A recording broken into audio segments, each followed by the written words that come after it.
on New Era TT Radio, Net Radio.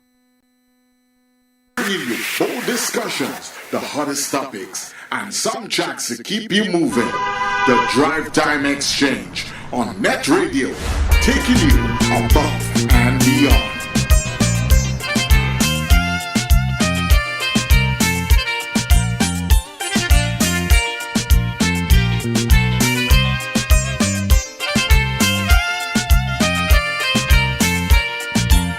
Your mother's love she'll never forget. The wrong thing you do, child, you're born to regret. Your mother's love she'll never forget. The wrong thing you do, child, you're born to regret.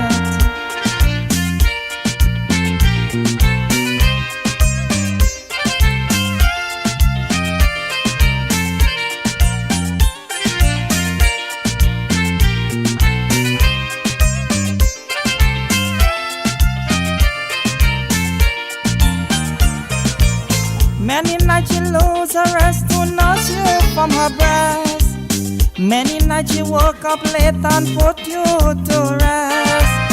Many nights she grieve to see you grow from infancy. And many nights she wonder to know what will you be. So use your conscience and sympathy. God said to worship she and then go to him. माँ को मोहब्बत मत भुलाना, जो कर काम किया है वो निभाना.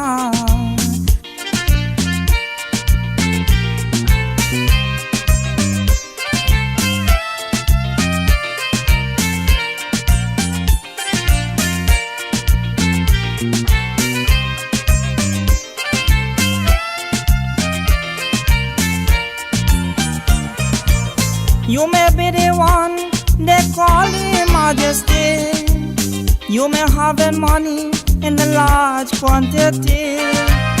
You may have a friend in a high society. Don't be too proud to know whatever you may be. You may have riches to comfort your soul, but your mother is the master key of this world. माँ को मोहब्बत मत भुलाना, जो कर काम किया है वो निभाना.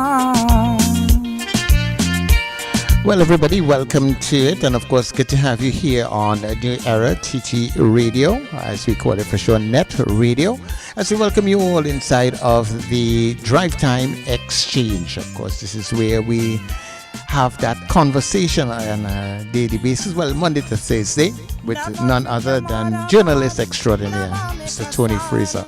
Tony, good afternoon to you. Afternoon to you, Charlo. How are things going? Coming along pretty good, actually. I am well. All right, well, that's good news. This afternoon, we have to listen to the ladies, right? Definitely. I as a man, but I only chicken in my mouth every now and again. A serious conversation this afternoon. And actually, it's going to be in two parts. One this afternoon with a group of people, and tomorrow with another group. And what I am trying to get them, the participants in the program, to talk about the challenges, the expectations, the ambitions for their children.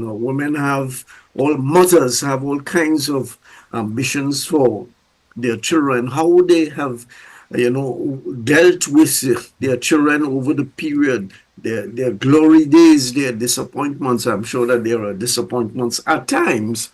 Wonderful thing about that, Charlo, which I'm sure you know, the disappointments don't last forever.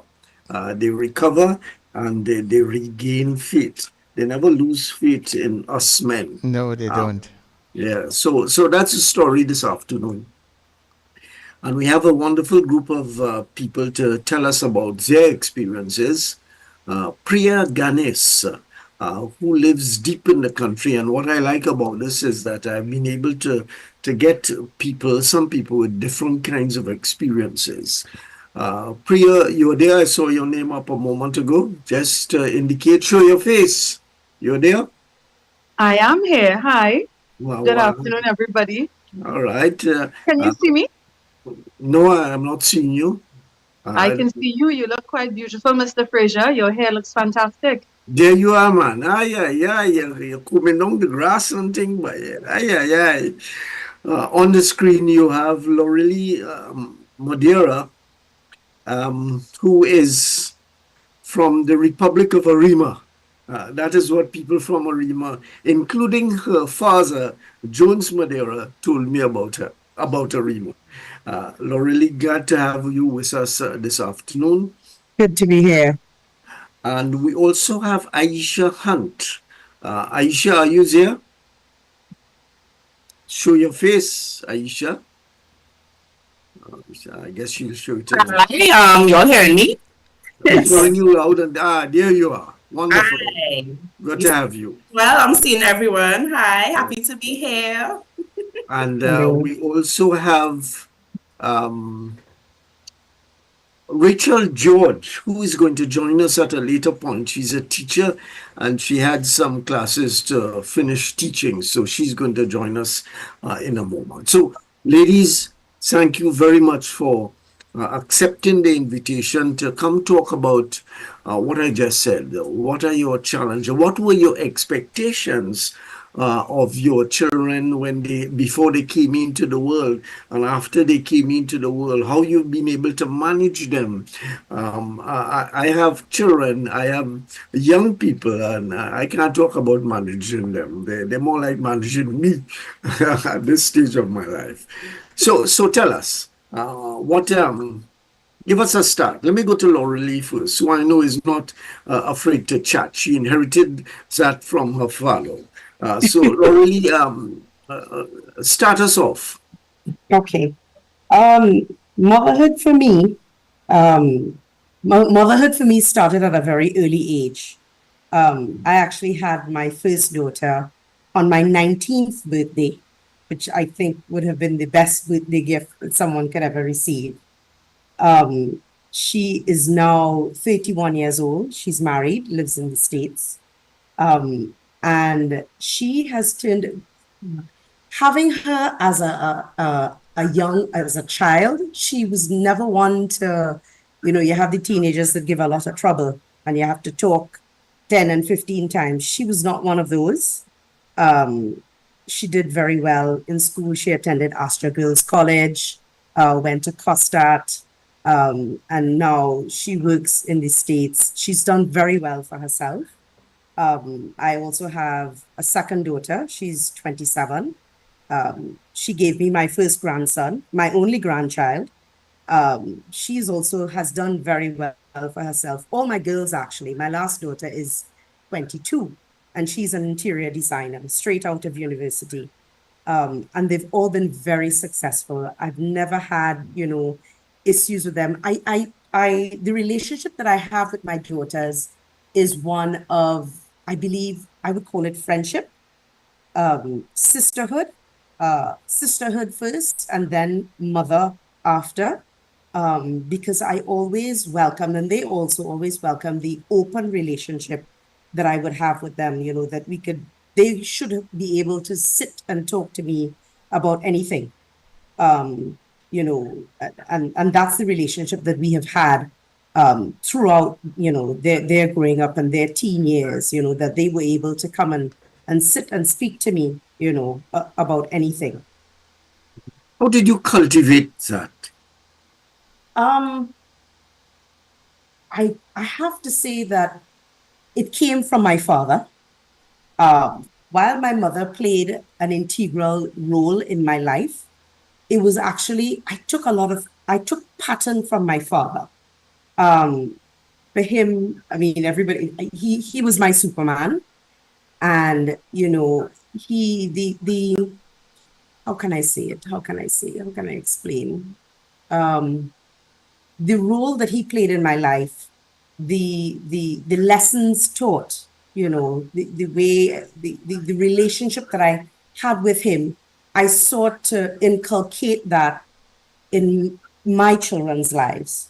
as well, because the role, a mother is important in a child's life, but so too also is a father, and my father played both roles, so I just trumped and followed suit, and it worked well because, as I said, my girls, the relationship that we've had, or we still do have, it's more of sistership than motherhood. Disciplining my girls has always been very easy for me. I've never had to, as the people would say, pull a belt. One strong word of caution, and they'll say like, okay, yeah, this is wrong. We need to check ourselves. But yeah, and these days, I mean, growing young ladies up, this is a different time than when our parents were growing us up as teenage girls. Now you have to be so involved. You need to be, their business must be your business, whether they like it or not. Yeah.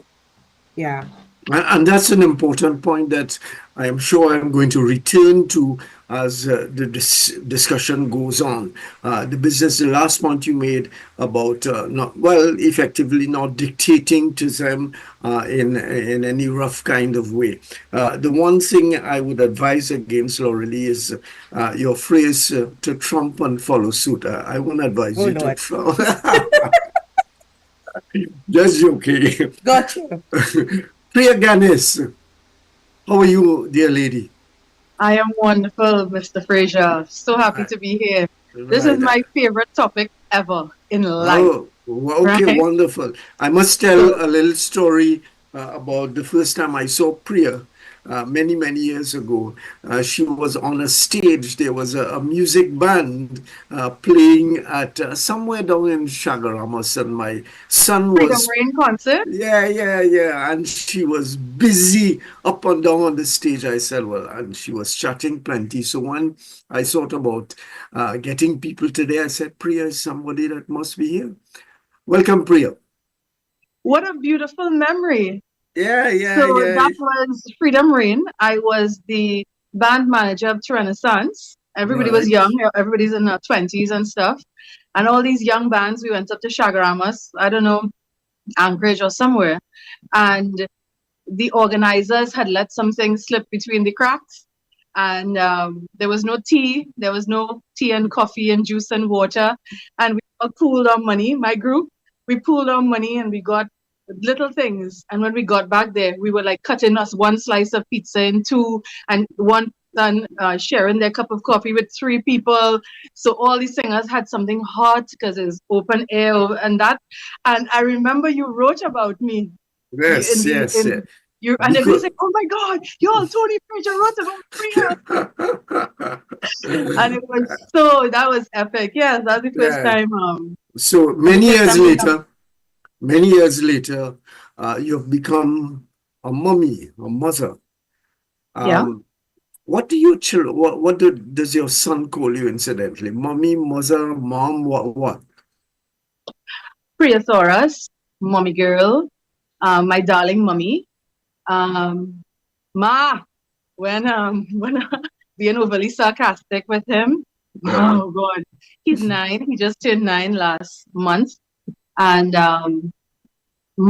this childhood that we are having together, it is the best childhood. Like I've said on publicly that I had the best childhood. No, I didn't. I'm having the best childhood now with him. Right? When you said this, Laura was talking about sisterhood. Raiden and I are best friends. We are lineman partners. We are best buds. Like there's nothing. All his friends in school, their parents get information about the kids from me, because they all say the same thing. Wow, Raiden tells you everything. Raiden tells me everything. And I was hoping like today for us to meet up, for me to log on at 4. I was like, God, please let him come home early so I could get all the tea. I could hear everything, settle him down, give him something to eat, and then log on, because I need to hear everything. He's like, Mom, and today, so. And guess what? They didn't have ice cream. So instead of the $20 you gave me for ice cream to buy 2 ice creams, guess what I did? I bought $20 in mints. So, and I shared everybody. We all ate mints. So I have, it's a different life. Motherhood for me, my journey has been a little different. I wasn't able to work. I had to kind of make that choice.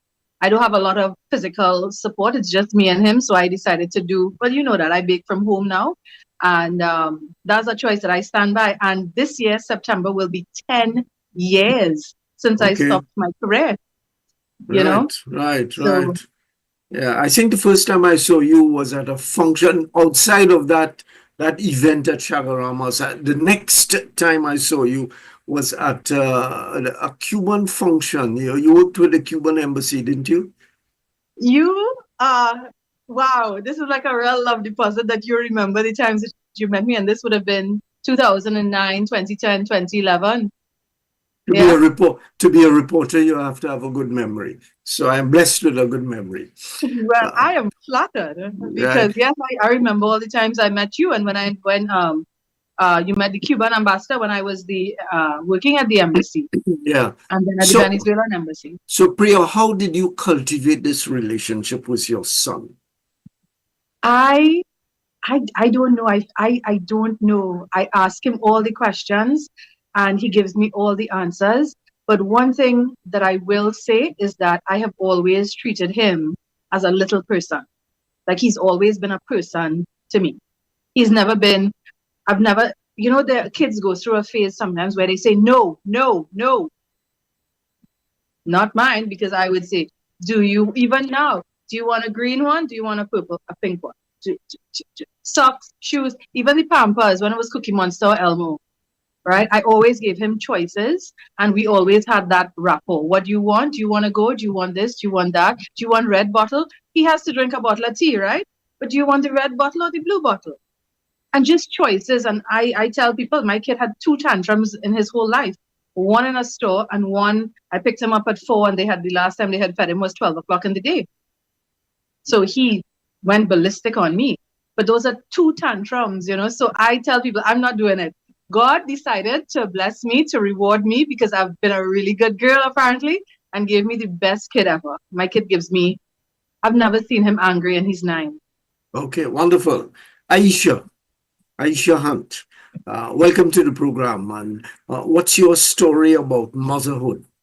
Hello, everybody. I'm so happy to be here and I'm enjoying these stories. You guys are giving me inspiration. I'm a young mom. I am a young mom of 2. I have a 4-year-old son and a 2-year-old daughter. My son, he is on the spectrum, and my daughter, well, she's fine. But, I like that you're saying everything is good and you had no issues, but I think it's a little challenging, especially, with my son. I won't say he is nonverbal, but he doesn't communicate as effectively like as his sister, who is younger than him. So, he will have tantrums, and I try to listen out. I try to tune in and understand what he may be going through. And even his sister, she acts like she's the older sister, even though she's just 2. And she will say, Izzy, don't do that. Izzy, stop. But for me, motherhood is one of the greatest roles I've ever delved in. It is challenging because, I won't say I knew what was coming in terms of my son. I didn't know he was autistic until he was 3 years old when we got him diagnosed. So I didn't know what to expect. And then, with the additional challenge of him being on the spectrum, now it's like an extra curveball to learn, to understand, to grasp. And I think everything is like teaching me lessons.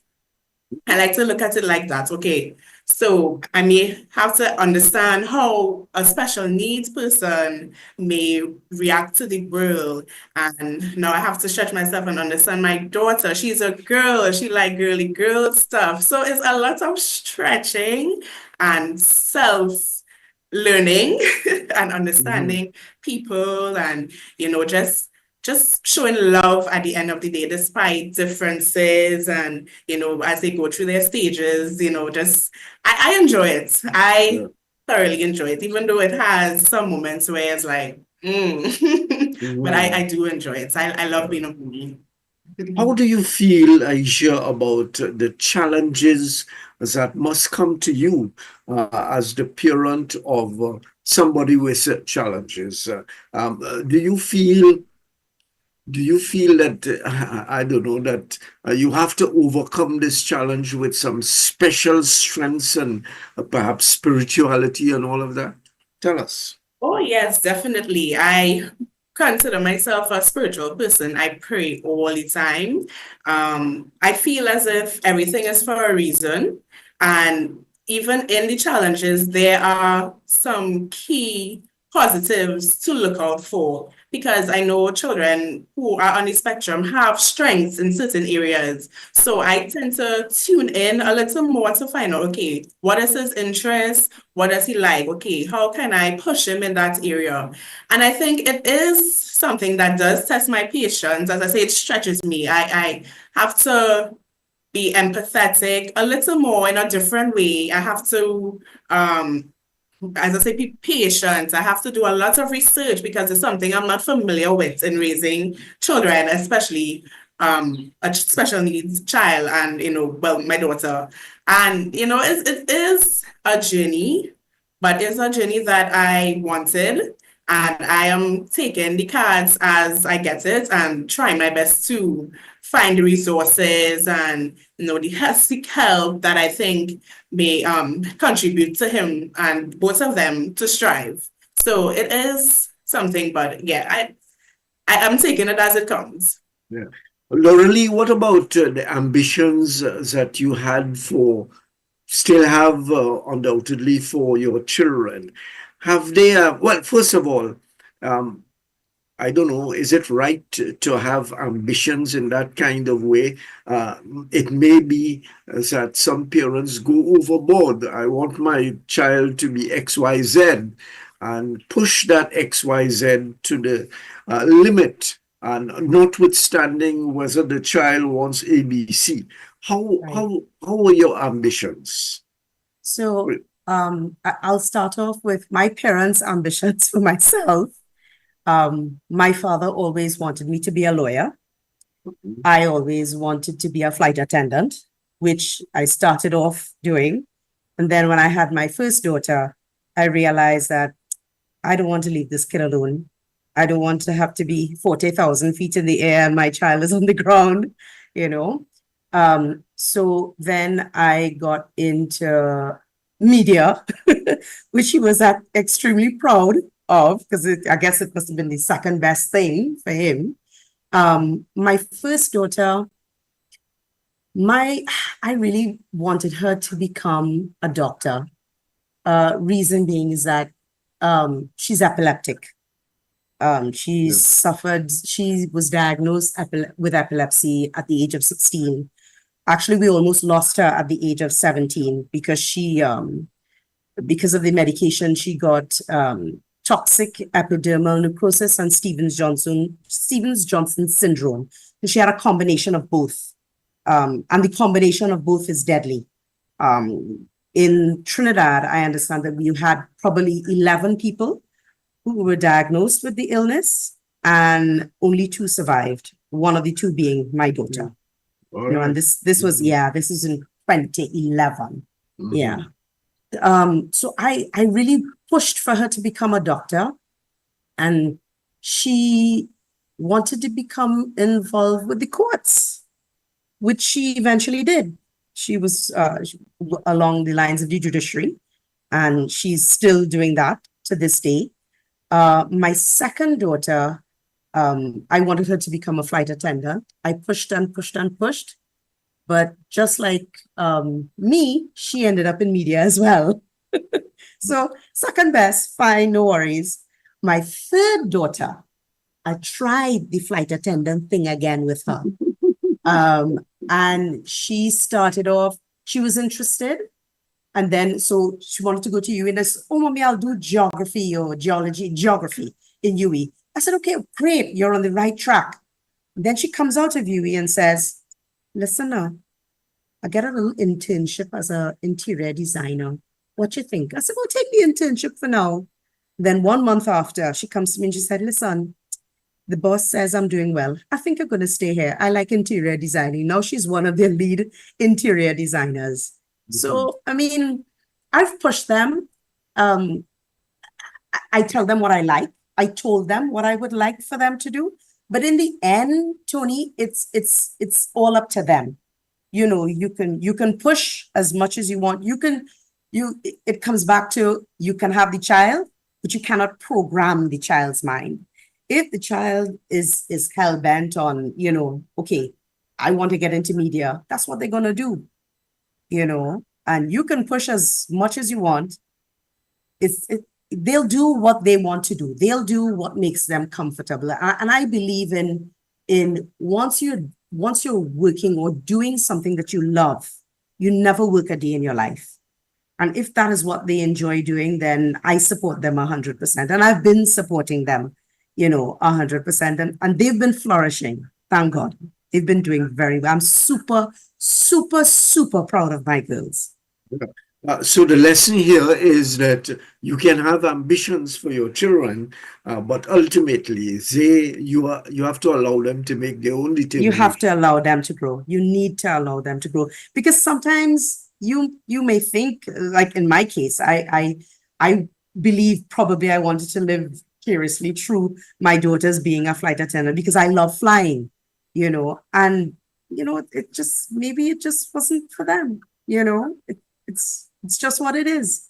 And they're doing something that they love, and they're enjoying their jobs, you know. So it's all That's good. important. Yeah. It's important. Just to indicate to our listeners that we are doing a program hearing from mothers.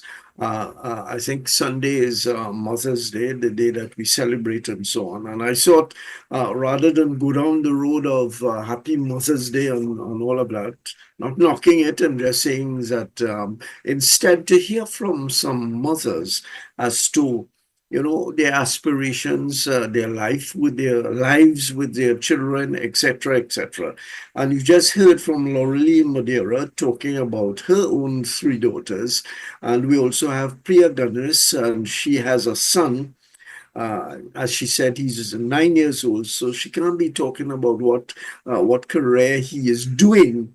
Aspiring to is a different story, and Aisha Hunt. And we can expect Rachel George to join us in a while. She's a teacher and she had some classes to deal with. So let's go to Priya. What do you have anything in your mind you would like to see that your son grew into?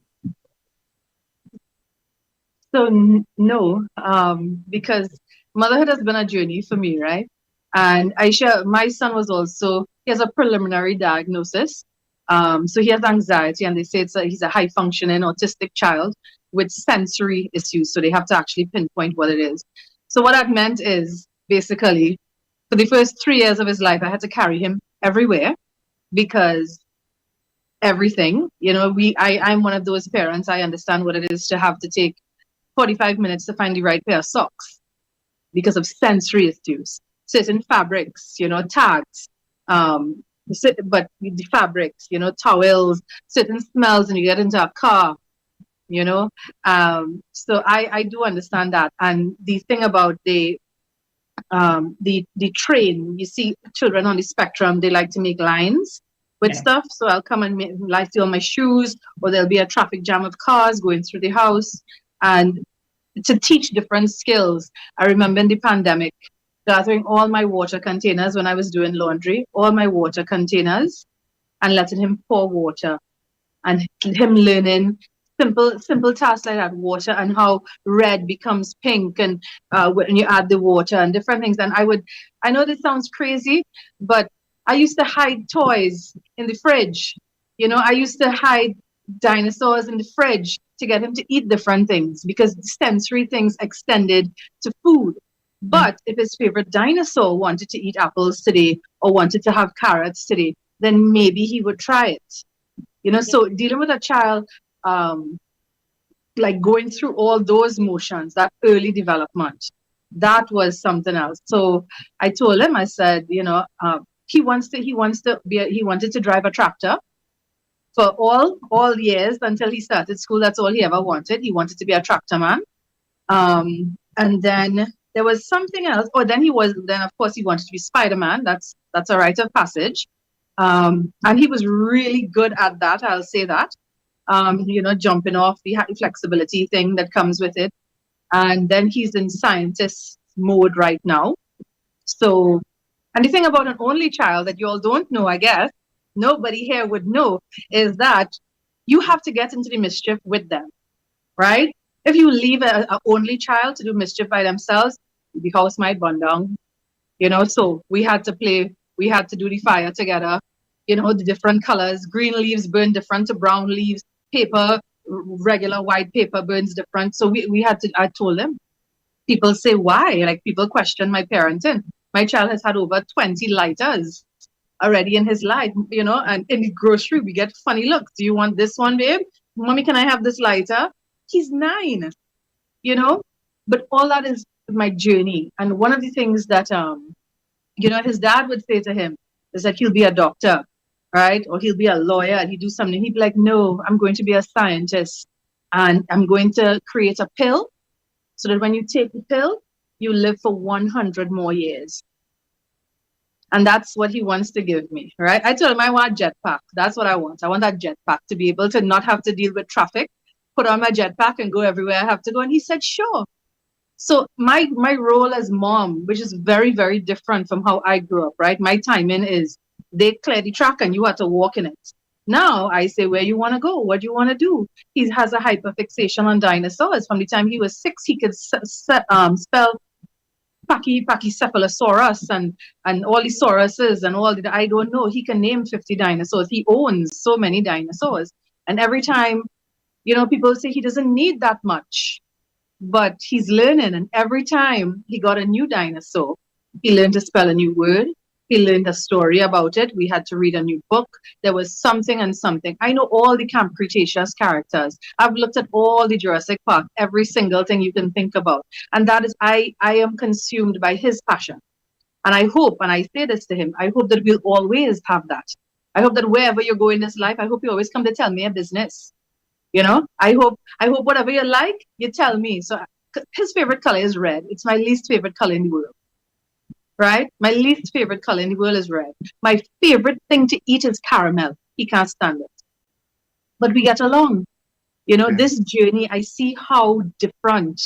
Like when Laurie was saying, you really don't make, you could make it sure, and our parents used to say that, you make sure you don't make them mind. Oh my gosh. I am learning so much about so much. Right? How does a mother, and there's a question for everybody, how does a mother go through her life? Perhaps it stops at one point in time. Judging from my own wife, sometimes I have to intervene and say, well, they're kind of big man and woman now, you can't tell them what to do and so on. But how do you go about living your life for your children in a way, I suppose, suppressing your own needs and desires and all of that at points in time? Let me go to Aisha with that first. Yes. Well, my children are only 4 and 2, so they don't really have much going on. My daughter, though, she's a fashionista. She always wants to put on a dress and get a little handbag with it. So, I mean, sometimes I have to tell her, no, Anaya, Anaya is her name. You're not going anywhere. You don't need to dress up and do all that. But then I see, this is an interest of hers. So let me try and push it. Okay, so she will wear 3 skirts all at once. And I'm like, okay, well, if that's what you like, we will do that. And my son, did she get that from you, incidentally? Well, that's what people will say. I mean, I like to dress, but not 3 skirts all at once. But she will get it good eventually. And my son to read, and I love to read to both of them. So I try to, every night I will have story time, and they look forward to that. So I'm not at the stage to say, okay, what they want to do, I will let them do. Like Right now, it's still, I have a lot of authority over them because they're younger than 5. So Laura could probably expand on that a little more, or even your prayer in terms of suppressing your feelings. And but yeah, that's just my take there. Lorelei? So my girls and I have I don't want to call it a rule, but we say we speak every day. Sometimes we video call 3-4 times a day. We have a group chat. And I have a saying that I said, can I say respectfully? So my daughters still come to me for almost everything. My daughters, my eldest daughter moved into her new house. She said, Mom, what do you think about the colors of this? And I always say, can I say respectfully? Because I don't want to bombard you with my so I always, before I start the conversation, if they ask me, so I always say, can I say respectfully that I don't like this color? Or can I say respectfully that I really don't like how you handle this situation? I always, I kind of like, I ask for forgiveness before, just in case, should I offend? I'm putting out there, said, I'm coming to you respectfully, but I have to say, the relationship that I have with my daughters, it is so open. It is so secure. I mean, if we agree to disagree, there is nothing like, I'm not talking to you today, not dealing with you today. If you're annoyed with me now, we'll fix it an hour afterwards. Because I always tell them life is too short and I'm not going to argue with anybody, So that's the stance that I have with my girls. Every time I have an opinion or I need to express an opinion, I always say, can I say respectfully? Or can I tell you respectfully? Do they come to you when there are difficulties in their lives? Everybody has a difficulty here and there and everywhere. Yes. As I said, Tony, my girls, we talk at least 4 times for the day. We start off morning talk, morning prayer. We talk during the day. We talk every night before we go to sleep. I think I have the world's best son-in-law, my daughter's husband. And he always has to tell me, good night, Mom, before they go to bed at night. And he always tells me, he said, Mom, you're the best mom. I look at you as my mom more than my mother-in-law, and that makes me feel good that I have such an impact, on their lives that my son-in-law can think of me as his mother, As I said, I have always kept an open, honest relationship with my girls, that they're able to tell me anything. There should be no discomfort. And I've inculcated that in them from teenage years, that there should be no discomfort, because that's what my father did with me. There should be no discomfort to come and sit down and say, listen, Mom, so, I need help. Or can you guide me? And that is the relationship that we've always shared.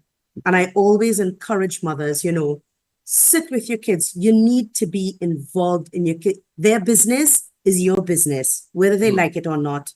When they get to 24, 25 years old and they're working and they're on their own, their business is still kind of your business, but you need to do, can I say respectfully, because when stuff comes up and the mess comes to the forefront, the first name they call, Mommy, as big as they are.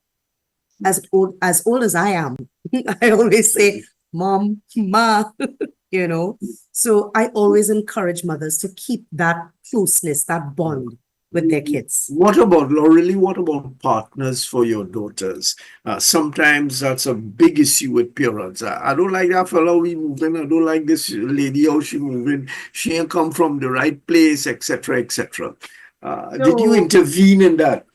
So my daughter's husband, they've known each other since they were 13, and now they're married. My second daughter, her boyfriend, they've known each other for probably maybe about the better part of 10 years. I don't go to my daughters. I go straight to the source. If I don't like you, I pull you aside, respectfully, with a smile, and say, listen, Hannah, I don't think this gonna work, I was the intention, was the intention. But so far, so good. They've chosen well. So I haven't had to do that. That's interesting. It reminds me of many, many decades ago. I went out with a lady, and while I was waiting on her, the first time I went out with this lady, father came and asked me what were my intentions. Was the intention? Yeah. I never returned to the house. No, but that is interesting because sometimes parents intervene in a kind of way, and that causes a lot of friction. In fact, a young lady on this program a couple of days ago, was it this week or last week, talked about choosing a partner who was of a different ethnic group to her. And that has caused a lot of problems in the family, to the point of some people not talking to her, etc., etc. So that's interesting. You didn't have to take on that challenge of different ethnicity and social class, I presume. No. My girls have done well, and if even there's an argument within their relationship, what is strange is that they both come to me, and we have conversation, and I act as the mediator for the two, and say, listen, if my daughters are wrong, I say, listen, you're wrong. I do think you should have done it this way. So let's try it this way. If my son-in-laws are wrong, I say, listen, I do think you should have done it this way. Maybe try it this way. And, again, open dialogue, open relationship. They need to be able to trust you. Trust is the common denominator. Your children need to be able to trust you. So Aisha and Priya are a little bit distant from that kind of challenge that will come. But how are you planning to deal with it, Priya, when it comes, as it will? How am I planning to deal with my son's getting into a relationship, romantic relationship? I told him, I said, listen, if she don't like your mother, you can't be with her. That's it. Because I tell them, I said, you and I, sir, we are a package deal. All my friends, just him and myself, we do every single thing together. If it's not a kid-friendly space, I'm not going. If it's going to be loud, I'm not going, because every single thing, I am responsible for every bedtime, every bath time, every meal, every single thing that he wears, every single thing that he eats. I am responsible for him completely. So that's this life that I have now. So you had asked the question, how did we adjust? I think Aisha was talking about it. How did we have to adjust our lives, right? So, and I had shared that story from the daycare when I got there at 4 o'clock, and they told me that they had fed him at 12 o'clock and given him nothing else. And Mr. Fraser, you know me, yes, I could fight him.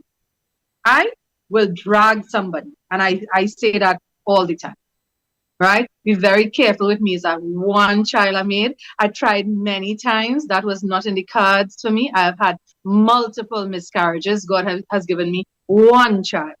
One child, don't play with my one piece, right? So when I say it, I mean it. And, I am such a fierce person in general in life, and I'm big. I'm not a small woman, right? And my son is so fearless. My son is fearless because why? No matter what, he's safe because I'm his mom. My mommy, and that. So, and I hope that. So Priya, that's a contribution to his growth and development, is it? That is your fearlessness. I certainly hope so. And I tell him we can do anything together. So I'll say this real quick. Last year, we had a fire here. Mr. Fraser, you know that. We had a fire at home, an explosion, and we were without electricity. For 14 weeks, we lived in this house without electricity. Right? No internet, nothing in the fridge. It was like homelessness, but with a home, and it was the hardest thing I have ever done. I mean, I thought potty training in 2019 was a killer, but that 14 weeks having to get up every day, pack up stuff, charge. We had rechargeable bulbs, we had the lantern things, and when TNTech came and reconnected us during the day, when they flipped the breaker switch thing, the lights didn't come on, and I called my electrician 25 times and he didn't answer. And a strange electrician who was a friend of a friend of a friend kind of thing came to my house at 10 o'clock in the night and did something, and the lights came on. And when my son woke up after 14 weeks without lights, when he woke up in the night to use the bathroom, he lay down there and he said, "How is the fan on, Mom?" And I was next to him on the bed and I said, "Look, there's lights in the bathroom."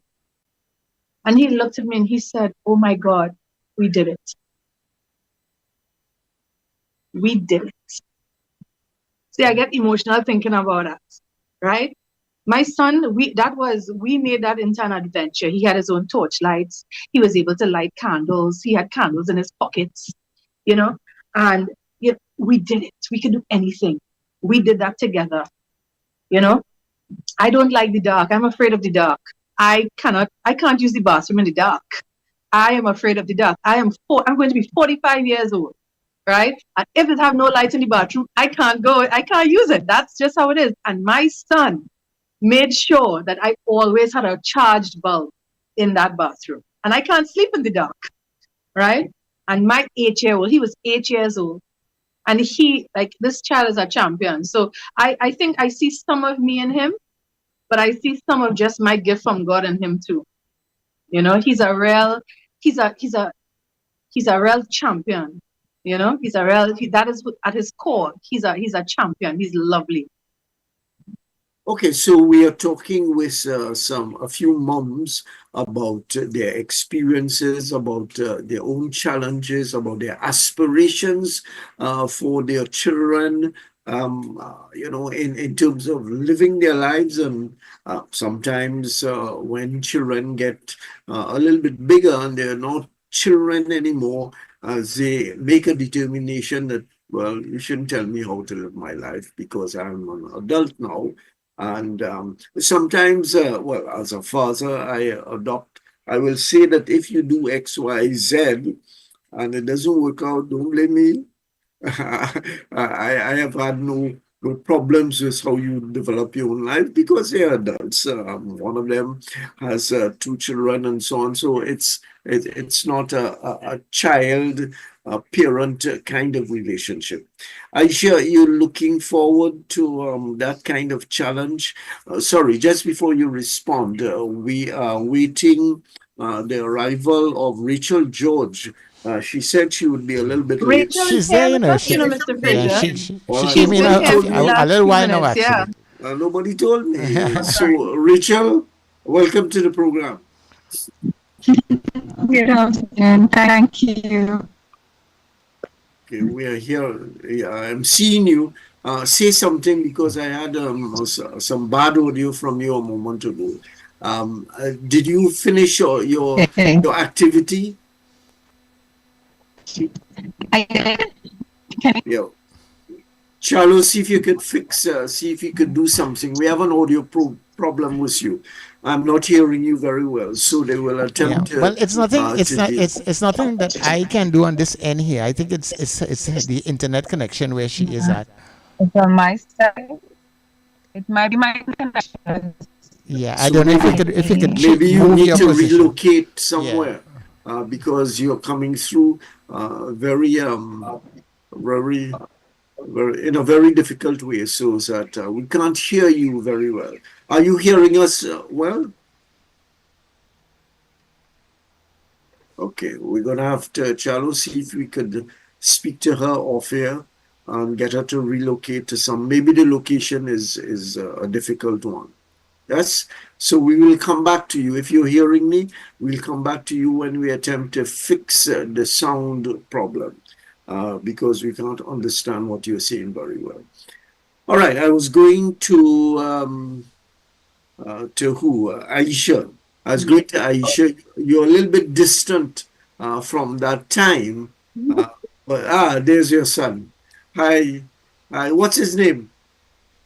What's your name, young man? Raiden.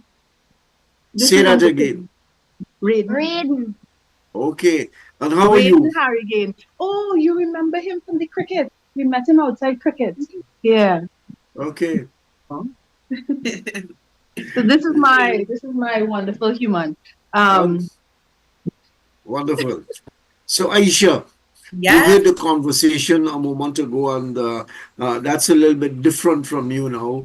That's a challenge that you will have to deal with. Has it gone on in your mind at all that there will come a point in time when your children will not need you in the way?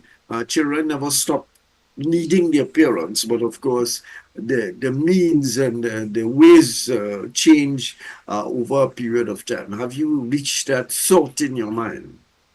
Oh yes, definitely. I know right now they are heavily depending on me for everything. I mean, food, clothes, everything. And I know that never ends because even at my age, I wish my mom was around. My mom passed away almost 4 years. So I'm like, I wish I had somebody I could depend on like that. But I know that it is coming, even now like in school, talking about boys. My daughter, she talking about this boy is her best friend, and my son, well, girls find me so cute. And I'm like, you're in preschool. What is this? But I know that, what I'm doing is trying to instill certain values that will carry along throughout their life. So I'm hopefully training them in a right way that when they do reach that stage, I don't have to always be heavily involved. Of course, I will always be there. I will always be there for my children, but I'm hoping that all the lessons that I'm teaching them, all the values, all the morals, that when that time does come, they are able to stand on their own 2 feet and do what was taught all throughout their life and hopefully use their conscience. I try to teach them to pray, go with their spirituality and, trust in God. And I try to teach them all these things so that they could be good humans making me proud and making their family proud. Yeah. I share that's an interesting thing about the spirituality. Sometimes parents think that one, they should determine the development of spirituality in their children, and sometimes it's the other way around. Look, whatever you want to believe in, that's your problem. I am not part of that. You're comfortable with, trying to determine even at this point in time how they will develop in their spiritual lives. Yeah, well, I am a Christian, so of course I will try to teach them, Christian ways in terms of, how to treat others, how to serve God, and how it will help them and, align them with their purpose and stuff. So I will teach them what I know, but I hope that if they do decide to go elsewhere, that is not a desire of mine at all, but I just try to teach them the benefits of having that relationship with God, of course. Or Lorelei? And Tony, you've seen us, you've seen our spirituality, so you know we're well grounded. And my girls continue to, abide by their faith, and they do well. And you don't feel the need to intervene in any way in that situation? From a spiritual standpoint, no. Okay. No, because I always have to go back to my father, who instilled that in us, along with my mother. My mother more so than my father from the spiritual aspect. So it's something that we continue to do. It's something that is natural for us. So it's something that we continue to do, and my girls continue to do it as well. Yeah. Chalu, any headway in that problem, that audio problem that we were getting from from Aisha? Well, no. Not Aisha, yeah, Rachel. Rachel. Sorry. Well, yeah, no, she went back out of the chat, so I have to wait until she returns because there's nothing I can do about it personally here. Okay. Because everybody is basically coming in and the internet it seems to be working well and strong. It's location. It's a locational Yeah. problem, I Yeah. presume. I see from the picture she looks like she's in her vehicle because, as I indicated, she said she had some lessons to teach, so perhaps she couldn't get back home before all of that has happened. All right, we are talking with three women, three mothers at this point in time, but we are expecting someone else to come in a moment. We are having audio problems with where she's located and all of that. And I'm asking, the question to everybody as to reflecting, especially Laurelie, because their children are still very young. Are you comfortable with your role as a mother? The thing, looking back, past tense as it were, is that you did what you wanted to do or what you were required to do with your children? I would have to answer yes to that, because my role as a mother was also the role of a father. So I've played both sides of the coin, and I am proud to say that I have literally raised my girls on my own. And I did a very good job. I am very proud of myself. I would not change anything. I would not change anything that I've done. As I said, the relationship that I have with my girls is really good. We continue to have a sisterhood. They give me the respect as a mother, although, we share a sisterly bond.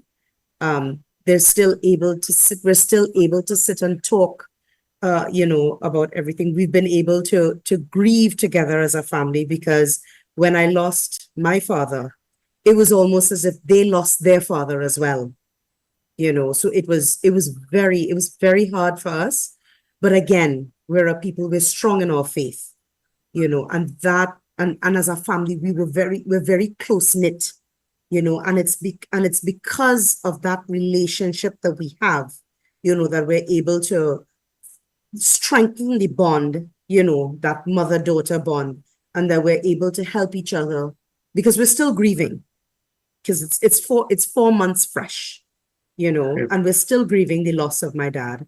But as a family, we've become so much more close-knit. My girls and I have been so much more close-knit that,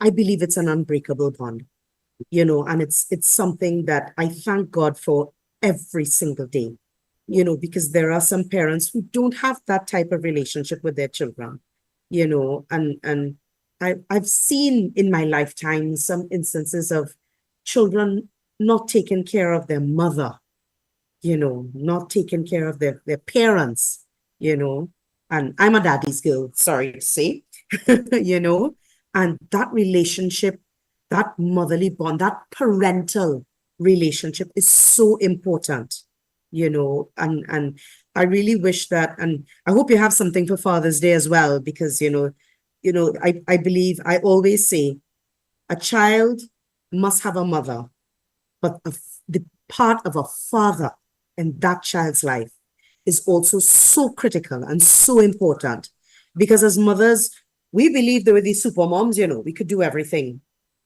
Laurelie, big career. You introduced a very sensitive subject there, and I'm Yes. happy you did rather than I doing it.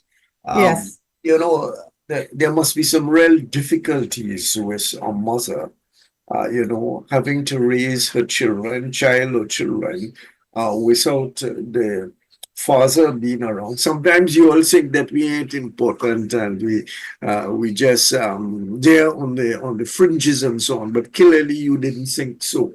But how difficult that adds a burden, does it, to bring up children without another parent being present? I can tell you, Tony, and it is a sensitive topic for me, because although I was married, I raised my children on my own, literally. So it's a story of them being there, but at least still being absent. So you're still raising these girls on your own, and it is a very sensitive topic, but there is a strength. Women have a certain strength. Don't ask me where it comes from. I am not sure. If I find that place, I'm going to let you know. But women have a certain strength within them.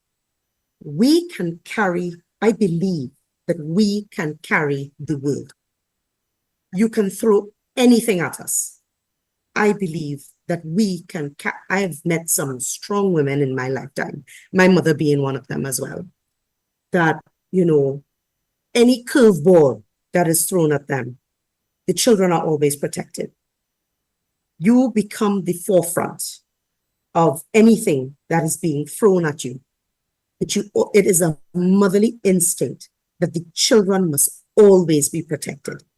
You could take anything and run with it, but the children remain at the forefront of always having to be protected. Even at this stage, Priya, you are already displaying some of those characteristics about your son, to protect him notwithstanding. Yes? Yes. Laura, she touched on the daddy topic, and I went way far.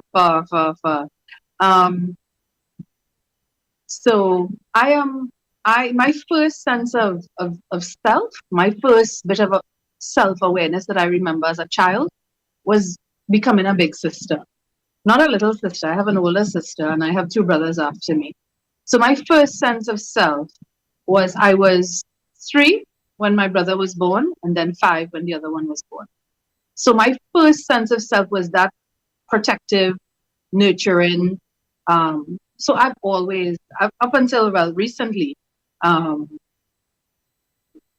always been that person, to be the protector, to be the nurturer, the feeder. All the friends would come to my home, to come to my apartment. I've always been that. And that's my first identity. And now that translates into motherhood as well. Very fierce, very protective, but also ready to hold the door open, right? And you can go through the door. I'm not necessarily pushing him in any particular direction, but definitely to walk with him and guide him through. So, the daddy topic is a whole show by itself, but also bullying in schools is a whole series that maybe we could look into, because he's experienced quite a bit of bullying in school, and not that so will much. That will send you crazy, Priya. I actually thought I was having a heart attack the night. My chest was anxiety or panic or whatever it was. But he saw his friend being beaten. And my kid is a stick. Well, you see him, right? My kid is a stick. And he walked straight up to a child 5 times his size and walked into that fight. And I was like, that's what we talking about. Even if, and he got cuffed, he got kicked, he got dragged, he got his neck thing. And I told him, don't you ever watch somebody getting licks one-on-one, a big one, a small. Don't you ever walk away from that in your life, child? And you wouldn't be able to call me mommy after that. I'm so proud of him. He looked like a dirty washcloth, like you clean windows with him. He was filthy. He had scratches on him. He was. And I was like, I am so proud of you. I hugged up my child and slept, and we had nightmares for about 2 weeks. Lorelei looks like she's having a fit. You want to tell us about why, Lorelei? Because I remember when my second daughter, she was going to St. Augustine Senior Comprehensive, and she must have been about 14, maybe 15. And there was a fight on the main road, and somebody sent me a video of the fight. And there is my girl in the middle of the fight, two girls fighting on the main road. And there is my daughter in the middle saying, don't hit her, don't hit her, I tell you. And jumping on the other girl to save the child from, I don't like. And then I get a call, Miss Madera, you could come to the St. Joseph police station. I said, but my daughter was about, remember, we looked at the video because my daughter was pulling the people away from fighting. It's just a laugh. I just laughed at it. Just remember that fight. Congratulations. That's winning at parenthood. Nobody could ever tell me otherwise. To be silent in the face of injustice is to be complicit, right? So if you're gonna just walking past that, and that fight that my kid was in, the older brother of the child that was on the floor, Raiden came home and cried, "Mommy, he couldn't even walk. His brother had to pick him up like a backpack, Mommy. Had to pick him up, and he keeps doing this, pick him up like a backpack to carry him out." And side note, Raiden's girl best friend came, saw the fight. Two boys on the ground, big boy beating the two of them up, takes her water bottle and throws it at him. Fight done, she run, bully runs after her. Fight done. Champion things. But yeah, bullying in schools all year, I don't know. Help me. Help me. Aisha, you listening and learning? This is definitely something I'm really looking forward to, but I know it might come. It will come. And my kid is tiny, yeah. It will come. I mean, I would want to believe I'm raising warriors, those who could defend themselves, who will stand and for justice. So, I mean, yeah, it's exciting times. Children will always live what they see. Yeah. You think about it as being exciting, not worried about it, are you? I've seen some traits in my children, even at this young age, and I know they are tough. But I say, exciting, hopefully, because they stand for the right thing. And hopefully I can see they, just doing good even in those adversities. That's exciting is an interesting word, but yeah, I kind of, because I've been there, I know about fights, I went to school, and, it kind of builds some kind of resilience. And I think that's what comes from that. Mm-hmm. You've heard the contention about the fighting and so on. Does that, put a barrier in front of you, a concern about what is to happen with your children when they get to that stage? Yes, especially for my son, because I know he will have some social issues in terms of being on the spectrum.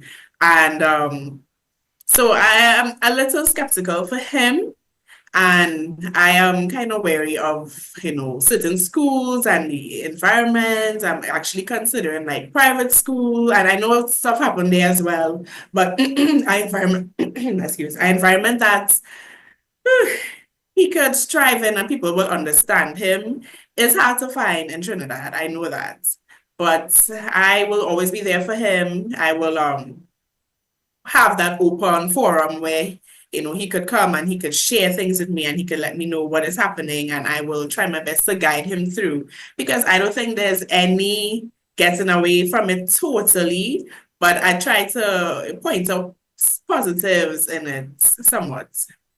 And well, for my daughter, I don't even have a worry for her.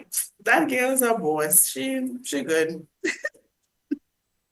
As you say that, we have two grandchildren, one big, meaning he's 11 now, and one is just about 5. And we used to think that when the two start going to school, well, the big brother will have to look out for the small one. But I think it's the other way around. The little one is a kind of warrior and he's looking for fight himself, but that's another story. You heard Laurelie's story about being a single parent. From what you've said, and I don't know your background, I'm not attempting to go into that, but how important it is you perceive and experience the reality of having another parent there, deeply involved in bringing up your children. Yeah, I think it's essential. I think fathers do contribute a lot to a household. We have some power in this world. Okay. Absolutely. Nobody All would ever right. say different. But I Exactly. do agree with Laura in terms of women. We see things differently compared to men. Men have their contributions, but women are more nurturing. We will see, okay, this to do, that to do. Our brains ticking, ticking, ticking. Okay, they need lunch for tomorrow. We have to get bread. Oh And my God. I don't know what, but I know they're there for discipline, for structure, for other things. But I understand that men are important. I think it adds balance to the upbringing of a child. I grew up in a single parent home. My father passed away when we were very young, so my mom had to play both roles. She did an awesome job. She did what she has to do, and I know it wasn't easy. I know she probably was tired some days, and she had to get up and work and find people to look after us when she was working, and I know that was hard. And having somebody else in the home definitely does make it easier in many ways. And just finding the balance in co-parenting, well, not co-parenting because we're married, but for those who have to co-parent and thing, I think it is essential in this society. What of a kind of modern practice? I'm not saying that it did not exist before, because single women, all over the world, brought up the world, as it were, sometimes all by themselves. But there is a kind of attitude that is growing. It's not new, that some women think that men have certain uses. But really, we don't need to have them around all the time. Thank you very much, bye-bye, and I will call you. You don't call me, kind of thing. That must be, I don't know how prevalent it is, and how do you all feel about that? Starting with you, Aisha. I believe that women will say that when they have probably depended on men in the past and they've been disappointed in some way, and they probably had no choice but to stand on their own 2 feet and did it well. I mean, they probably felt like if you get so independent that sometimes you're not willing to see positives in having a partner. But I think, it comes with a lot of compromise and a lot of working out things together and selflessness, because not all the time you get your way. Sometimes you have to hear the other person's way. But I think that motive came from women having no choice but to stand on their own 2 feet. Even though they don't mind having somebody there to get things done, to have a daily runnings of the household, we just have to do what we have to do. I saw Priya smiling when I asked the question.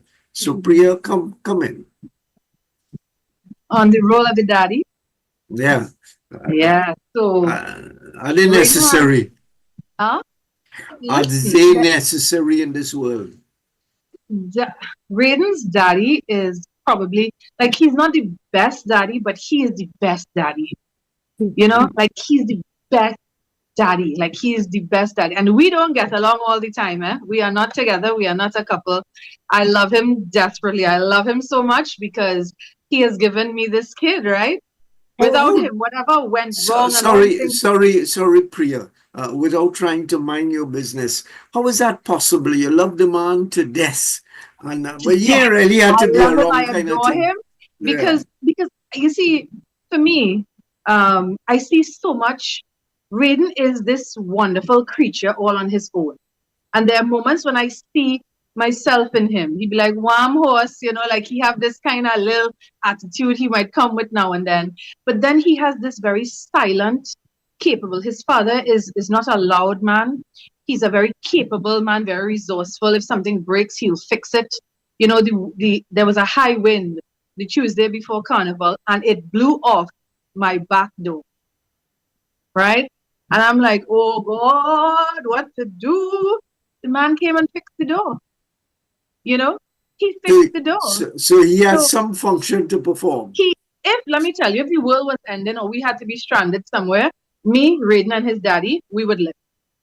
Right? We would live. He's a very capable, and Raiden has, you know, there's this fear for some single mothers raising boys that people are say, how he going to be a man? Raiden is a very manly child. His father is a manly man, right? There's nothing, what is the word? I don't want to say there's nothing soft about him, because where Raiden is concerned, he's very soft. And you've met him, you know, Raiden's daddy adores him, you know, don't rough play with me. I am not the woman to rough play with. Don't stand on my back. Don't stand on my head. Don't run up to jump, to give me flying hugs. I'm not about that life. And Raiden is getting, so little things like that. And I count the little things. Raiden is 9 years old. I have never cleaned a sneaker, nor will I ever clean his sneakers. When his father is not cleaning his sneakers, he is going to clean his own sneakers. I don't put out garbage. I have not put out garbage in more than a year. Because why? When his dad is not putting out the garbage, whenever he comes, my son will put out the garbage. He's 9. You know? So men, well, I wouldn't say men, but I would say that Raiden's dad in this particular dynamic, this beautiful dynamic that we have, it works because I see, because I'm a real, you know, soft heart. Everybody comes to me, you know, that advocacy and outreach, and I want to feed anybody. Hungry people make me cry. Women experiencing violence make me want to fight. You know, I'm big emotions all the time. And he is very subdued, very laid back. I have friends who've known him for years who say things like, does he actually speak?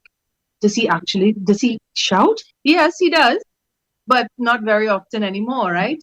So this is a beautiful, this dynamic that I see, especially as it relates to raising this human.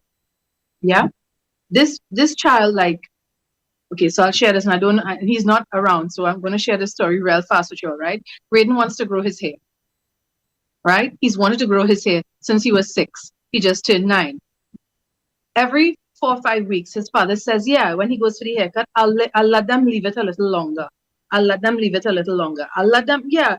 And every single time, he cuts it all the way off, right? And the child is a sweet child. He looks nice for the haircut. I like the haircut, but that is not what he wants. That is not what he wants. And he was traumatized by it. Like the last cut, he thought that, you know, he's 9 years old now. He can finally grow his hair now. He wants autonomy. That's the word he uses. He wants body autonomy. But his father is very much old school. And little boys should have the haircut that his daddy says that he should have, right? So, like I said, he's a great dad. I obviously, we all want to change everybody we meet. Nobody is perfect. I want to change things about me. But this dynamic that I have, I'm raising a child, and that is the most important thing for me, and I stand on it.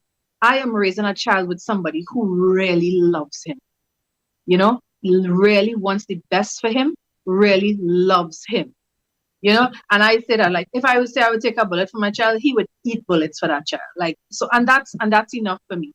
Whether it worked with us or it didn't work with us, Raiden has a good daddy, you know. So, and he's just go back to where we started. Yes, he's an essential part of it, and so much of me, so much of who Priya is, has been shaped and formed by my father, right? So the cycle continues. Yeah. Lorelia, I saw you anxious to get involved. Go ahead.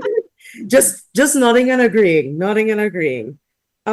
So as mentioned before, although I was married, I raised my girls on my own.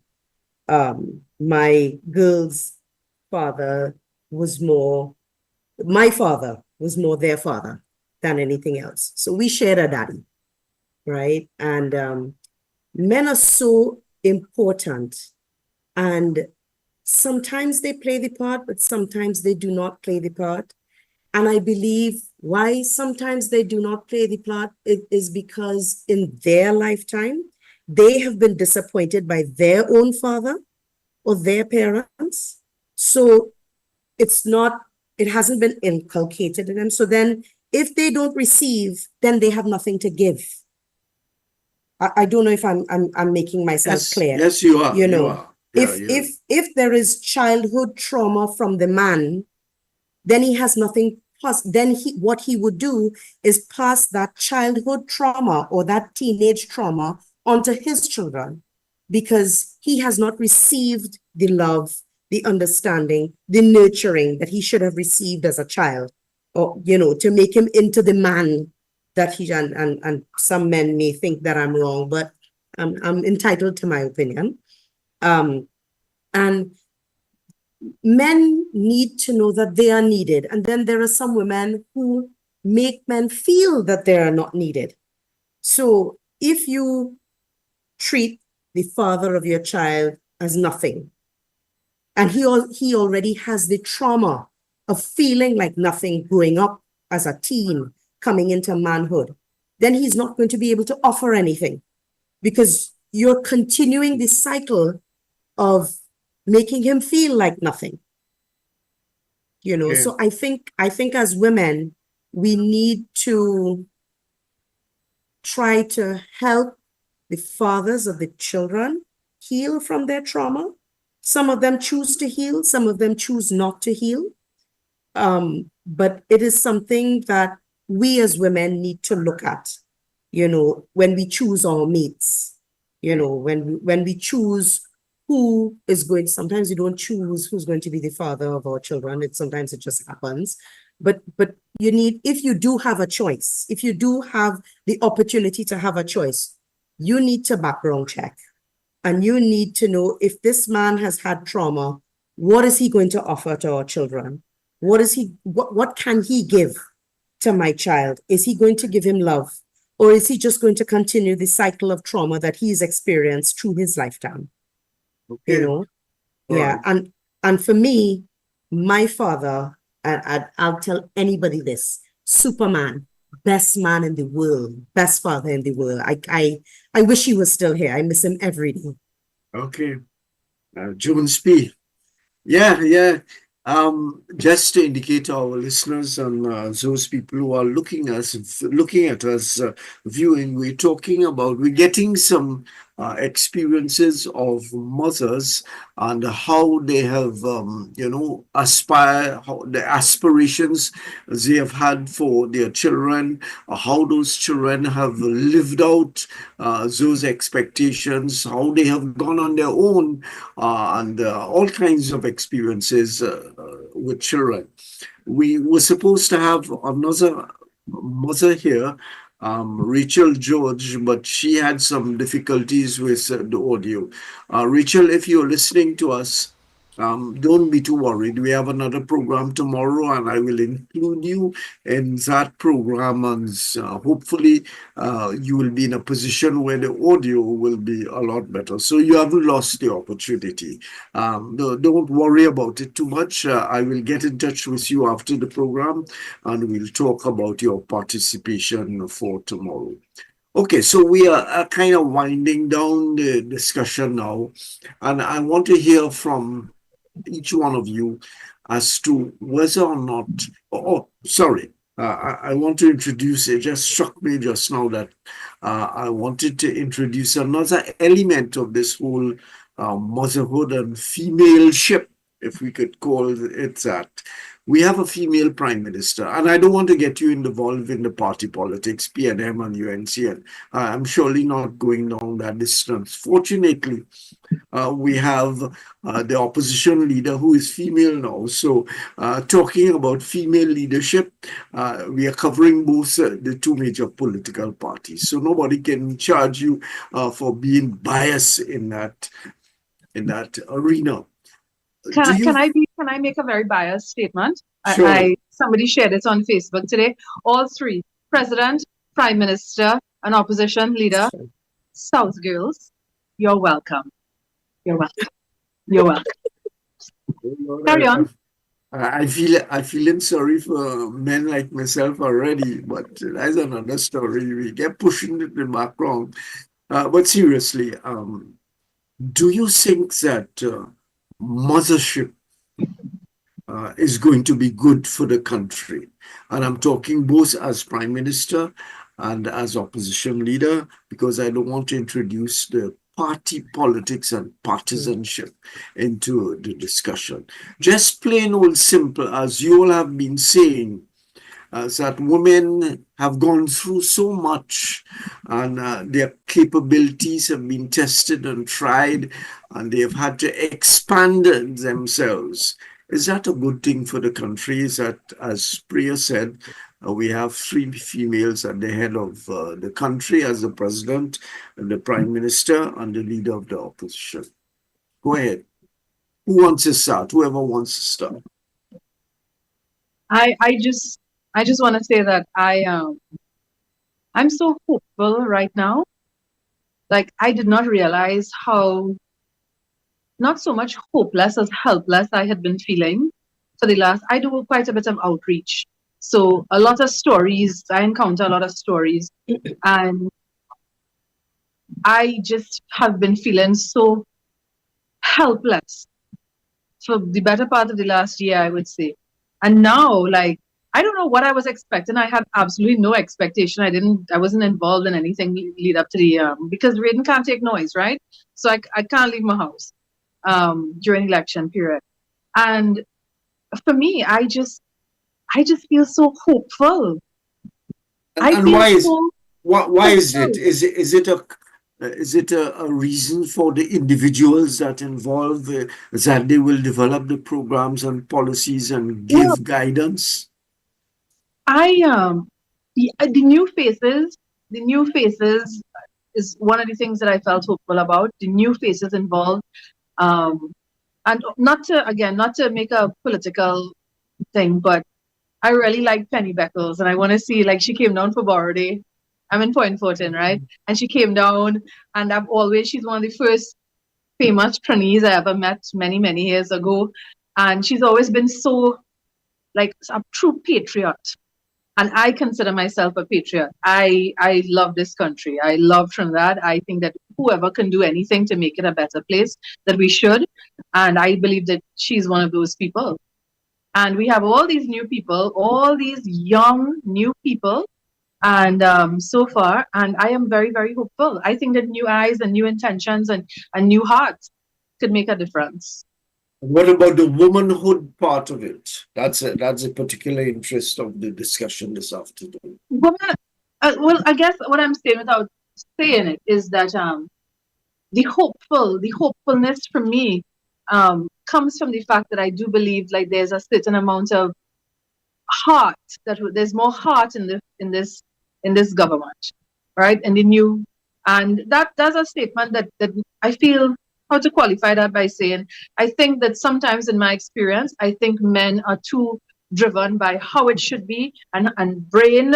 They're governed by hair, not hair, and it's policies before people, and maybe or profit before people too many times. And I think that I hope that, in the inaugural address of the prime minister, she said there'll be prime ministers before me and prime ministers after me, but there will never be another prime minister that loves you as much as me.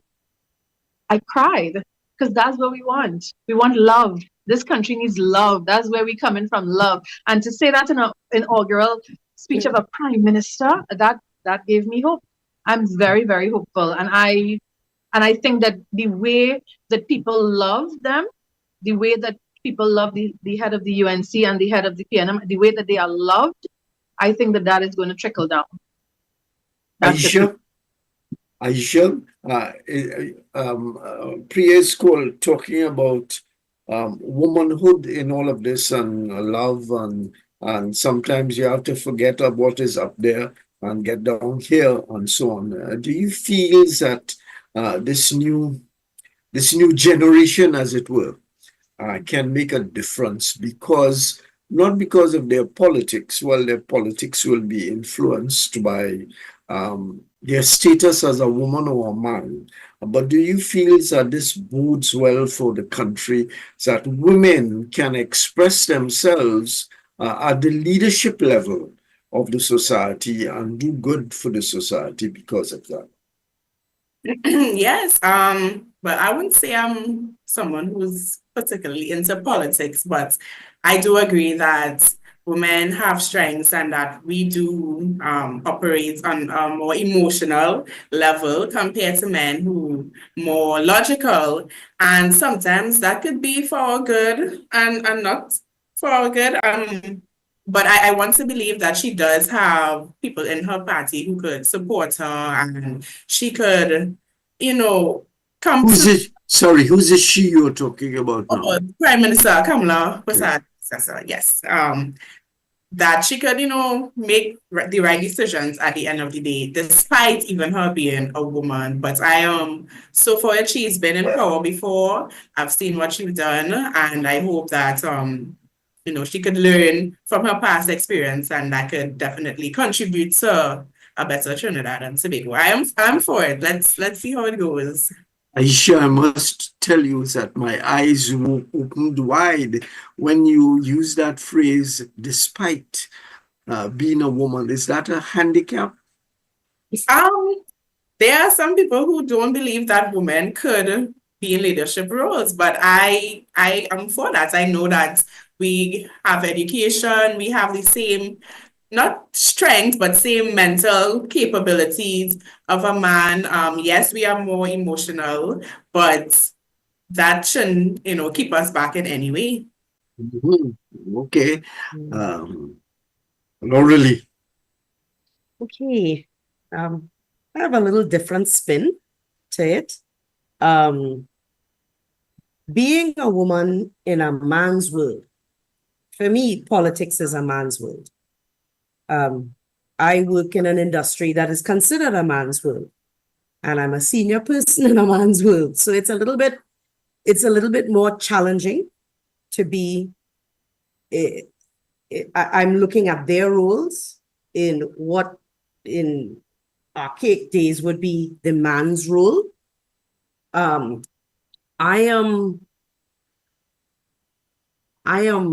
don't want to say I'm hopeful is not the word I want to use. I'm cautious. Because as you said, Aisha, we as women, we tend to think emotionally, and sometimes we take the head out of it, and we tend to think with the heart a little more, because by nature, we're nurturers. By nature, we're persons who try to keep things together, in a passive way. I am hoping that they are not passive. Because... And when you're talking about they, you're talking about the opposition, prime minister, everybody who's a female in the government. This is not a time for us to be passive. So I am I'm not hopeful. I'm cautious. That how do you react to the notion that that men, some of us men, adopt? She push here. What wrong with she? She want control, so that if these three women take over, men could start. I can't take this thing with this woman on charge. Yeah. So funny you should mention that, because when I assumed my position, I work in a department there are only 4 females, and I have 25 males. And before that, it was all males. And when I assumed the role in my department, it was like some of the guys were like, yeah, I'm not reporting to her, because that's a man's role. And, I had to take my heart out of it. And I sat and I spoke to these men. I said, listen, I'm not going to get everything right as you would get it right. But this is why I need to depend on you. This is where I need your help, right? So I'm saying that they may not get everything right, but I'm hoping that they can depend on the male counterparts within the party or the government, as the case may be, and that they can lean on them for support. Because again, we cannot make decisions in the country. The country is in a state right now that we cannot make decisions alone with the heart. We need the head. And they need to make those decisions, maybe a little bit of heart, but more head right now. We're not in a position financially, economically, that we can think with our heart right now. It might be a little bit of heart, but for me, it needs to be more head. I am hoping that that is what will come out of this new, I'm proud that we have a female prime minister, a female president, a female opposition. But I am hoping that they think with a little less heart and a little more head. Let me tell a story at the risk of sounding like a male chauvinist. But some years ago, I had to go into a government department relating to my daughter, Ministry of Education, etc., etc. And I went into this place and I had to sit for a while to wait, whatever I had to wait for. And I looked around and there were only women inside of this office. And for a moment, it threw me off a little bit. Not in the sense that women were in charge, but are we developing a society where males are absent, they cannot be found anywhere? So I got up my courage to ask. As a reporter, my business is asking questions. So, you're pushy and so on. So I asked a lady about, well, where are the men? And she smiled a little bit. She said, yes, we have a man around here who goes to buy doubles for us when we're hungry. I said, my God. So I'm just wondering, provocatively, if this pendulum, somebody's talking about pendulum, swinging to the other side and males become absent for procreation purposes, but beyond that, as I said earlier, a woman say, well, don't call me, I will call you when the time is ready. Is this situation where three women are in charge, and I'm not making the point that I'm not knocking that in any way, I'm just provoking responses that men could get displaced in this place? Not really. No, I don't think so.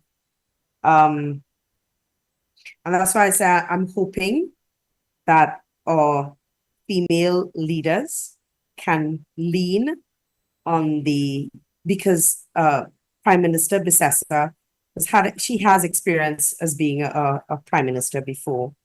Madam Beckles, I don't think she's had experience being in opposition. Can't remember, I don't think so. And then you have Madam President being in the portfolio that she's in. I am just hoping that they can still relate to male counterparts and have good dialogue for the good of the country.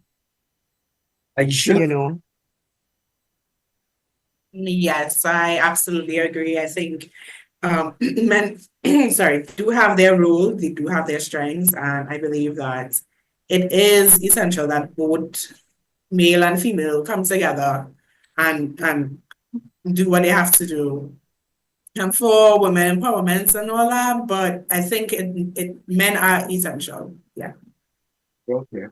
Even to go and buy doubles, right? Even to go and buy doubles. Priya. Yeah. You don't want your son. You don't want your son to grow up in a world in which he is, by the way, not essential, not important. You see, I came up, I'd never had that feeling. And I know what it is, Laura, I know what it is to be in a room full of men, right? I know how it can be. And I know, so I'm not a card carrying member of any party, right? And I'm not planning to get a card anytime soon because I see the people, right? I'm a people girl. There are certain people. I'm like, God, I love him. Like I always write in Amy Brown love letters, right? Always on Facebook because I think he's awesome, and I took it personally that he wasn't there, right? That's aside. Forget I said it, right? But I'm people. I like to see when people get involved in politics. It doesn't matter, and I say this all the time. It doesn't matter what color you're wearing. If you get an insider there because you're fed up or whatever it is you're seeing, and you're going forward with it, yeah, my support. I support it, right? That's one. Two, I at the age of 30, I was appointed to a state board. I was one of the youngest females to be appointed to a state board, and the chairman treated me like the secretary. You want to take the notes? You want to take the notes? You know, it was very and that's the attitude. And he said, I've been on board for 20 years, blah blah blah. I said, you on board for 20 years? You should be prime minister by now. I said, look, I'm 30 years old and I know when I board for the first time. So for 20 years, you're in the same place. And I all you know me, right? All you know, but by now I have a little bit of talks, right? And I was one of the youngest females on the board. I was one of the youngest females to serve 3 consecutive terms and to be the audit subcommittee chairman, right? And to be able to sit and write a book like this, because I started law, I didn't get to finish it, so I still have that in the inside there. Maybe I'll finish it one day, but I saw it on the inside how people could be disrespectful and talk down to you. And a point to note, when I was involved in the solidarity movement, Cuban embassy, Venezuelan embassy, Nigerian High Commission, all those in diplomatic corps, and the trade unions were involved. They never, a trade union which is older men, really, they never spoke down to me. I was welcome there because there are spaces predominantly populated by men, but it's the type of men that are there too. If it's a group of fellas who think it's a boys' club and it should remain a boys' club, then it's going to be harder.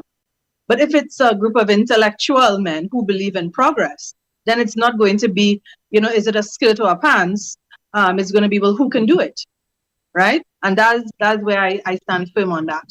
And one more thing, when you ask about aspirations for parenthood, I've said this so many times. I say this over and over and over.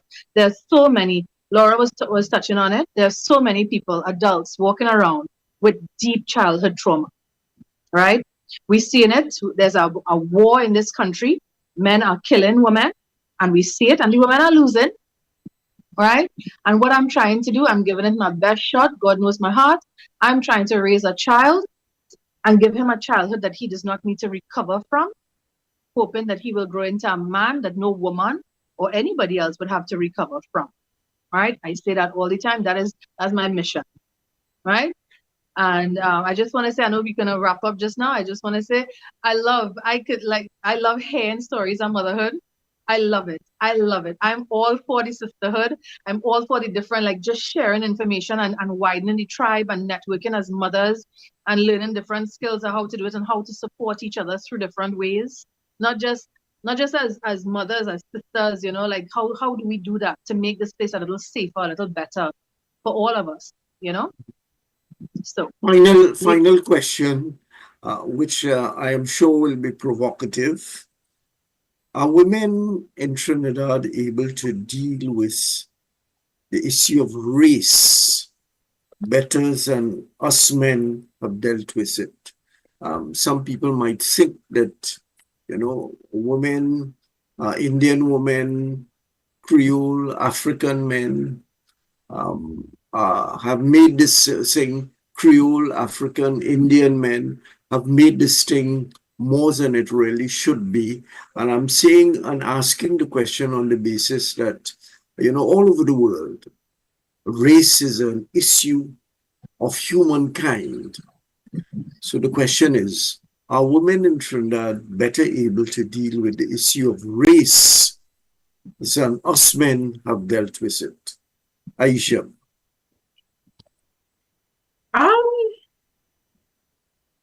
If we better able, I try to understand the question. Mm-hmm. Are women in Trinidad able to deal with men of race compared to the rest of the women in the world? Is that No. Are women in Trinidad better able to deal with the issue of race? And I am saying that race is an issue, has always been in the last century an issue for us to deal with in the country. Us meaning all of us to deal with. And I'm asking whether women can deal with it better than men.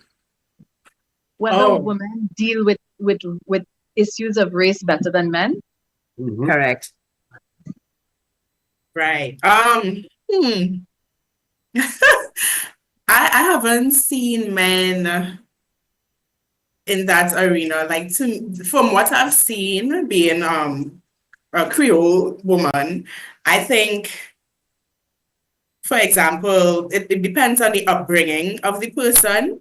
It depends on their perspective of people. I don't see race. I just watch everybody for their character, for who they are, their personality. And the people I know do the same. I have friends of all different type of race, male, female. I have a couple of friends who have a East Indian girl who married a Creole guy, and they have a nice kid, Douglas baby. So to me, a nice Douglas like me, right? It don't matter. It all depends on the matter of the heart. Yeah. And I asked that question in the context of what you've been saying and what we all acknowledge, that there are three women, head of the government, head of the opposition, and the president of the republic. And I'm asking it in the context, are we going to deal better with this issue, which has been hanging over our heads for centuries, really? With three women in charge, is there hope, Priya? Yeah, the race dynamic definitely plays into so many parts, right? So Trinidad, we have race dynamics that come out during general elections, but during election period on a whole.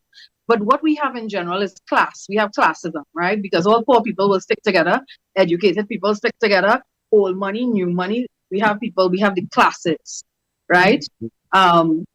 So that's a Stalin position. Black Stalin has articulated on that basis. And maybe I'm sending a signal to Sir Charles because he plays a piece of music at the end of his choice.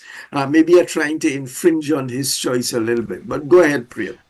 Yeah, and I do want to say this, that the question, do women have to deal with or face with issues based on race more so than men? And I would say absolutely, because I was married to a black man and I kept his name. I was Priya Ganis Nanton.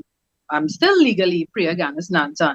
And people would meet me and say, I wondered what you look like because I watched your name and I didn't know Priya's an Indian name. What is Ganis? I never see that name before, but Nanton is a black name, and I had that. So my name was a key, was like a master key in this country because people couldn't figure it out. And that is my lived experience. So people tend to, this is Trinidad, people judge you on age, on race, on gender. Everything is judgment. People judge you on what this day and age, what you're wearing, like my nails are never done. I bake for a living. People will judge you. Why don't do your nails? There's so much judgment all around, right? But yeah, you see your face? That's how I feel, Mr. Fraser. I think in this life, to make a comment about the state of my fingernails, that says something about the person making the comment, right? More so than it does about my nails. But to move from there, dealing with race and understanding that typically the Indian woman is seen as that submissive woman in the house who making the sada roti and the takari and thing, and not so loud or have the long jura or whatever. We still have those kind of preconceptions, but then the black woman is seen as the head of the home and the strong black woman. And so we have that dynamic now at the head of the country, and it doesn't apply. And I love it because nobody is going to say that either of those women are limited by their race or restricted by their race. And I can't see that happening. And all the race talk that's going on, that's people who probably not given a good day's work for honest day's work for honest day's pay. That's how I feel about that. If they have time to talk all that nonsense. Lorelei, you have the final say. So I have to agree with Priya. When the racism card comes out, it's normally at election time. But then have you all ever played Mass on Carnival Tuesday? You ever see that melting pot?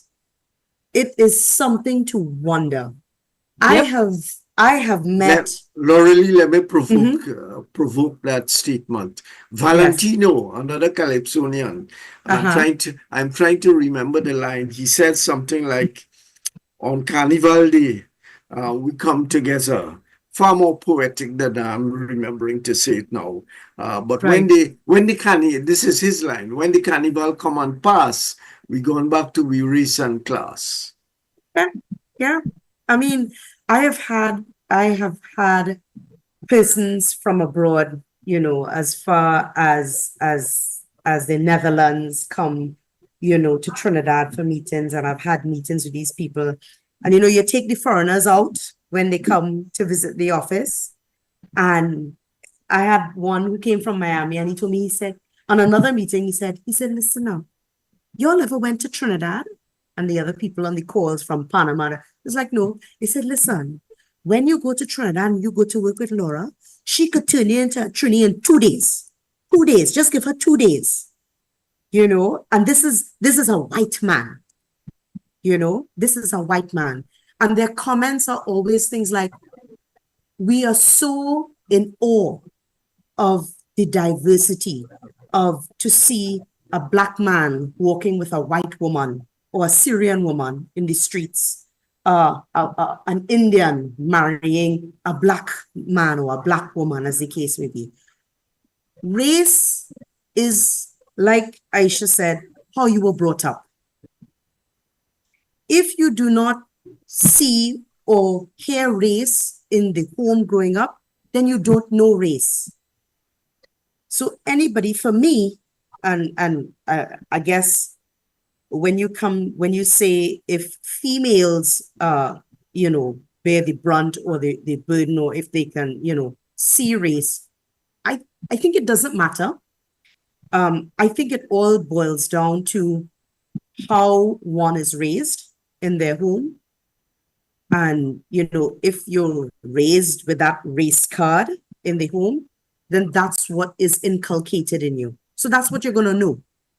But if you're not grown with that race card, then race doesn't exist. For me, it just doesn't exist. So that the bottom line, do you think that the three women at the top of the country, yes, politically that is, will be better able to deal with the race issue than if it was three men? I'm hoping they could.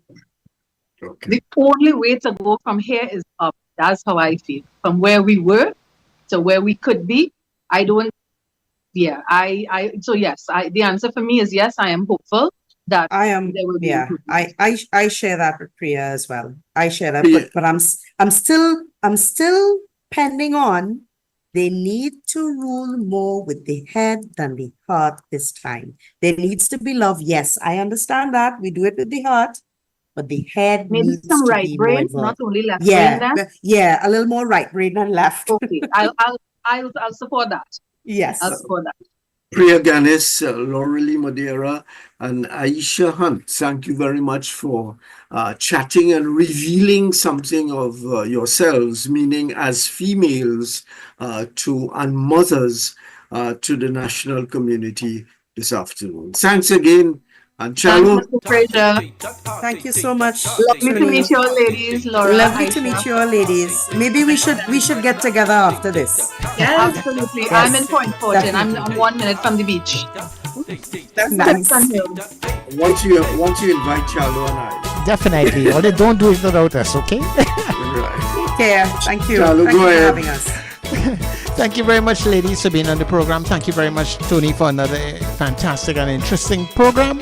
All right, of course, remember this is New Era TT Radio. Go check it out. All right. You must give her respect and honor. Treat her like a queen, never abuse her. Like a flower, you must cherish her. Because woman